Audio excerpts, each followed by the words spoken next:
Welcome to the 2020 Annual General Meeting, and today I've been asked to talk about blood sugar, more specifically, blood sugar control. And as it's 2020, I just happen to have access to the American National Diabetes Statistics Report, which came out earlier this year, and it portrays a fairly gloomy picture of the situation in North America, and that doesn't bode very well for us Europeans either, because we tend to follow America when it comes to all things diet related. So what's the situation over in the US of A? Not very good. 1 in 10 adult Americans is currently diagnosed with diabetes, and that's type 2 or non-insulin dependent diabetes mellitus.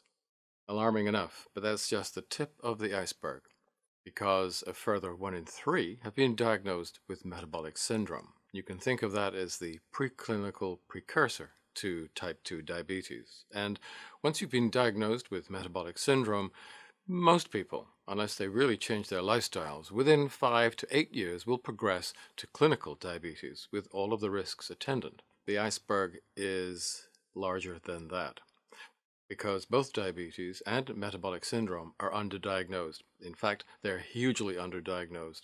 So I think it's quite possible that where I said 1 in 10 Americans are diagnosed with diabetes, it may well be that 12, 13, or even 14 adult Americans now have this. And where it says 1 in 3 diagnosed with metabolic syndrome, it may be as much as 1 in 2. Who knows? I don't think anybody really knows.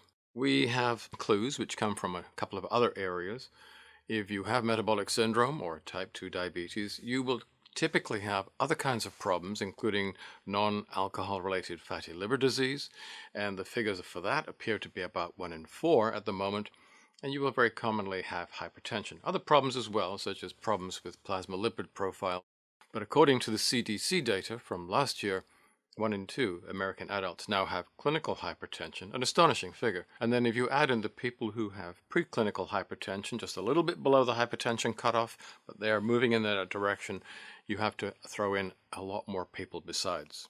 You have to set this in a context of a culture where 89% of the population is now overweight, and at least 38% of them are physically inactive. And that's important because being overweight and being physically inactive are significant risk factors for developing metabolic syndrome and clinical diabetes. And I'll go into the details of that in the next few slides. If it was just a problem with blood sugar, we wouldn't have to worry too much about it. But the real problem is that having either diabetes or, to a lesser extent, metabolic syndrome increases the risk of a number of subsequent pathologies, including heart disease and stroke. Along with stroke come the dementias, both vascular dementia and Alzheimer's. Kidney and liver disease, the risk of both of those conditions is increased, as is the risk of cancer. A lot of different diseases under that heading, and I'm thinking particularly of the gastrointestinal tract cancers, but there's 1 or 2 others besides. And then we can throw in blindness, nerve damage, impotence, and a range of other side effects or long-term sequelae to diabetes. And now you can begin to see, I think, why a diagnosis of diabetes increases the risk of early death. And we all know about the so-called deaths of despair caused by drug addiction, overdoses, things like that. But diabetic complications are another major contributing factor to the fact that life expectancy has been falling for 4 years in the United States, the last 3 years in the United Kingdom, and is starting to show downturns in vulnerable or bellwether groups in many other countries. Once you start moving into diabetes, a lot of different things are going wrong. Fatty infiltration of the muscle, intoxication of mitochondria, changes in the beta cells in the islets of Langerhans in the pancreas. For example, you're losing increasing numbers of those beta cells, and not only is insulin changing, but so is the less well-known hormone amylin. Some of the gut hormones are shifting around as well, the ones which are involved in satiety. So there are many, many problems that are developing. This very complex machinery is breaking down in many, many places. But we can simplify this, and for the purposes of this presentation, I'm just going to talk about 3 compartments, if you will, in the body: the gastrointestinal tract, the blood system, and skeletal muscle. Now, skeletal muscle is important because I know people think that when insulin kicks in, glucose is cleared from the blood and stored as glycogen in liver. That's true, but the storage capacity of liver is quite small. Muscle is a much more important sink. Now that system works pretty well if you're living in the way that evolution designed us to live, as a hunter-gatherer. Now, there are hunter-gatherer cultures which still exist, and if we look at a population like this, diabetes, metabolic syndrome, problems with blood sugar control don't exist. And the reason for that is they have very well-developed skeletal muscle. They're constantly on the move. They take high levels of physical exercise, constant physical activity, which means that the skeletal muscle has a high count of mitochondria. Those are the organelles within the cell where fuels such as sugar are burnt, oxidized, and transferred into ATP, which is the energy molecule for all of our cells. And because the mitochondria are very active and the muscle is fit, it is expressing on its surface these glucose uptake receptors called GLUT4. That is what healthy, exercised muscle looks like. The hunter-gatherers aren't eating much sugar. There's not much starch in their diet either, so the amount of sugar entering the gastrointestinal tract is pretty small.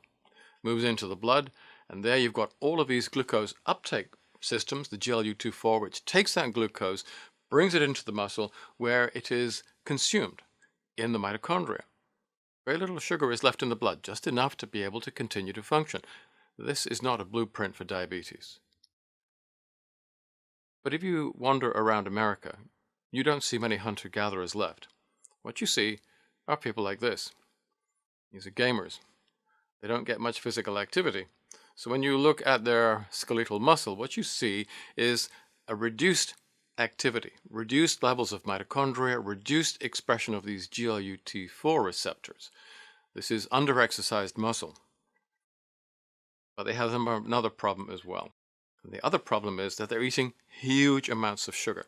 This data only goes up to 2005, and what it shows is an increase in the average intake of sugar in 1820 of about 4 pounds per year, per person. And you can see that by the year 2000, that has increased to about 115 pounds. Now, the sugar industry would have you believe that since that time, levels of sugar intake have declined, but it looks to me as if they've massaged their data, and in reality, levels of sugar have probably increased slightly or possibly plateaued. I don't see any convincing evidence that that is getting better. So what is happening is we're pouring vast amounts of sugar into our systems, into the gut. Not just sugar. We're eating far more starch. This is a typical hunter-gatherer diet. You can see a lot of it is fats and proteins, not much starch there at all. That's a hunter-gatherer type of diet. What do we eat now? We eat junk, ultra-processed foods with huge amounts of carbohydrates as well as the sugar you can see in the Coca-Cola in the cup at the back there. Lots of flour, lots of potato products, lots of carbohydrates, which once you eat them, they're digested, they're broken down in the small intestine into more sugar. So let's go back to those gamers. Their skeletal muscle is dysfunctional, and they're pouring enormous amounts of sugar into the gut, which is absorbed into the blood, and you don't really have enough uptake of that sugar into the muscle because the muscle just isn't very active, and so it accumulates in the blood. And as we get older, other pathologies might kick in. We become less mobile, less physically active, and so the activity and the functionality of muscle declines even further. And if you're still eating this Western ultra-processed diet, the sugar continues to build up in the blood, and now there's hyperinsulinemia, hyperglycemia, and chronic inflammation, structural changes to enzymes, cellular receptors. This is a system that is going wrong in many, many different kinds of ways. So what should we do? We should definitely take more exercise. Relatively easy to do if you're living in Europe, where the cities are still largely fairly pedestrian friendly. Not so easy to do if you live in America, where the cities tend to be built around cars and they're very spread out. It's actually rather difficult to walk the streets in Texas, in California, in Florida. But exercise is certainly a good thing, because when that happens, you're starting to recreate decent functionality in the skeletal muscles. The numbers of mitochondria increase. mitochondrial neogenesis, new ones form. The GLUT4 receptors, the glucose uptake pumps, increase on the surface of the muscle, and more of the glucose that is in the blood is taken up into the muscle, and if at the same time you reduce your intake of sugars and starches and go into something that's more like a ketogenic diet, then levels of sugar, glucose in the blood will continue to fall. And if you were diabetic, you will move back to metabolic syndrome, and you will then move back to normality. You can cure yourself. And we know this because this has been shown repeatedly in the last few years by Mike Lean. He has shown that weight loss, calorie restriction, is enough in many cases to reverse type 2 diabetes. And he wasn't the first to show this by any means. William Noller showed the same thing in 2002, a combination of weight loss and exercise. And the Australian academic Karen O'Day did the same thing in 1980. And other people have also showed this same kind of pattern. Interestingly, William Noller's group showed that a program of weight loss and exercise was twice as effective than taking anti-glycemic drugs. And of course, it's a whole lot safer, and of course brings along with it a whole range of other health benefits. Now, there's another paper here that is not quite as well known by Richard Feynman's group, and what he was able to demonstrate that carbohydrate restriction on its own is really, really helpful. It reduces high blood glucose, as you can see here, does not require weight loss and leads to the reduction or elimination of medication. So a ketogenic diet in itself is a good thing to adopt. When it comes to weight loss, if you're trying to do it that way alone, as a rule of thumb, a weight loss of about up to 10% of your body weight seems to be what is required to trigger these types of improvements. So if you're 200 pounds, you need to lose 20 pounds. If you're 300 pounds, you need to lose 30. And again, none of this is new either, because the French doctor Apollinaire Bouchardin in 1870 published a report saying severe calorie restriction is enough to reverse diabetes. This was not exactly a clinical trial. This was the siege of Paris. The city was besieged. No food was coming in. There were, people were hungry, people were starving. But what he found was his diabetic patients miraculously cured. They no longer had type 2 diabetes. And that's a historical element that I think is important, because type 2 diabetes is a relatively new disease.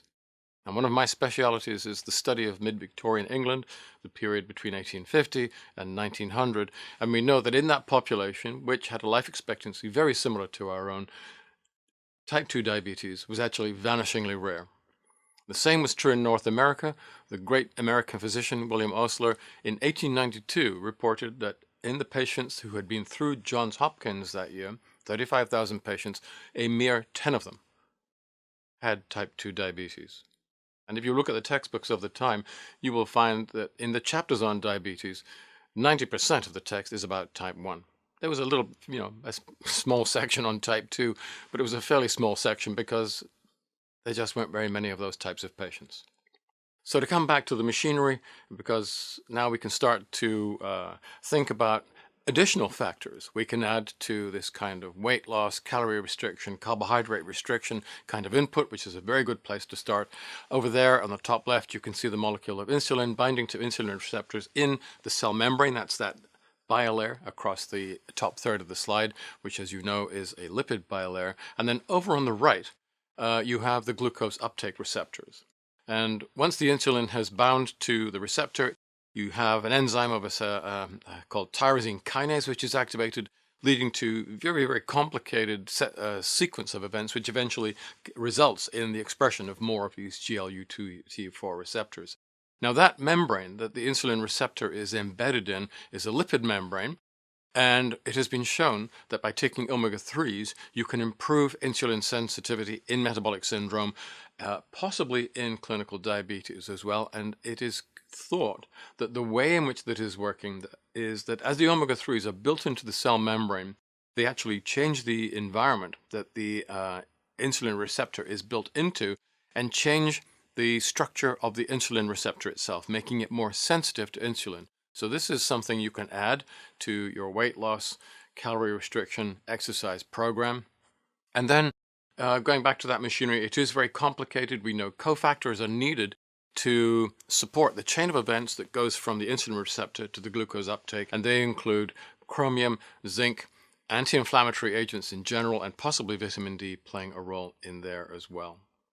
And of course, these are some of the areas which we specialize in. So I think that it would be rash to say make diabetes history, but what we can say is that in order to improve blood glucose control in general, diet, exercise, and there's a great deal more that can be added to this to improve people's blood glucose control, their health expectancy, and their life expectancy.